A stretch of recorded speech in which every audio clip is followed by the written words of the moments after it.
महाशिवरात्रि आने को है और सभी भक्तों ने इसकी धूमधाम से तैयारी शुरू कर दी है। वैसे महाशिवरात्रि के बारे में कई मान्यताएं हैं। आज आपको बताते हैं भगवान शिव और माता पार्वती के विवाह की कहानी। जी हाँ, पुराणों में ऐसा दावा किया गया है कि महाशिवरात्रि के पर्व पर भगवान शिव और माता पार्वती का विवाह हुआ था। तो चलिए आज आपको भी अवगत करवाते हैं इस खूबसूरत कथा से। माता पार्वती भगवान शिव से विवाह करने की इच्छुक थी। सभी देवता गण भी इसी मत के थे कि पर्वतराज कन्या पार्वती का विवाह शिव से होना चाहिए। देवताओं ने गंधर्व को पार्वती की मदद करने के लिए भेजा, लेकिन शिव ने उन्हें अपनी तीसरी आंख से भस्म कर दिया। अब पार्वती ने तो ठान लिया था कि वो विवाह करेंगी तो सिर्फ भोलेनाथ से। शिव को अपना वर बनाने के लिए माता पार्वती ने बहुत कठोर तपस्या शुरू कर दी। उनकी तपस्या के चलते सभी जगह हाहाकार मच गया। बड़े बड़े पर्वतों की नींव डगमगाने लगी। ये देख भोले बाबा ने अपनी आंख खोली और पार्वती से आह्वान किया है कि वो किसी समृद्ध राजकुमार से शादी करें।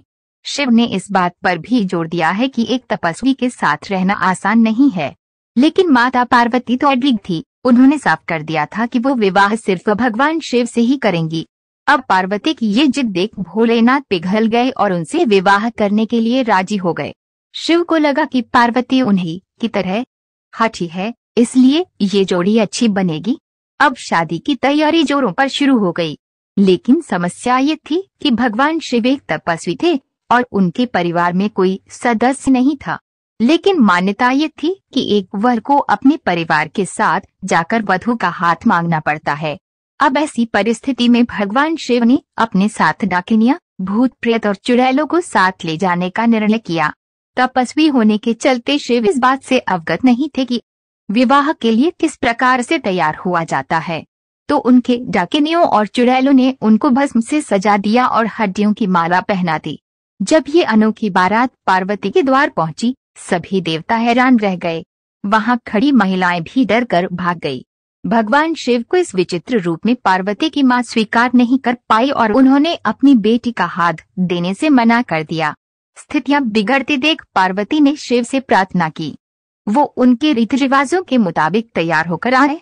शिव ने उनकी प्रार्थना स्वीकार की और सभी देवताओं को फरमान दिया है कि वो उनको खूबसूरत रूप से तैयार करें। ये सुन सभी देवता हरकत में आ गए और उन्हें तैयार करने में जुट गए। भगवान शिव को दैवीय जल से नहलाया गया और रेशम के फूलों से सजाया गया। थोड़ी ही देर में भोलेनाथ गंधर्व से भी ज्यादा सुंदर लगने लगे और उनका गोरापान तो चांद की रोशनी को भी मात दे रहा था। जब भगवान शिव इस दिव्य रूप में पहुंचे, पार्वती की मां ने उन्हें तुरंत स्वीकार कर लिया और ब्रह्मा जी की उपस्थिति में विवाह समारोह शुरू हो गया। माता पार्वती और भोले बाबा ने एक दूसरे को वरमाला पहनाई और ये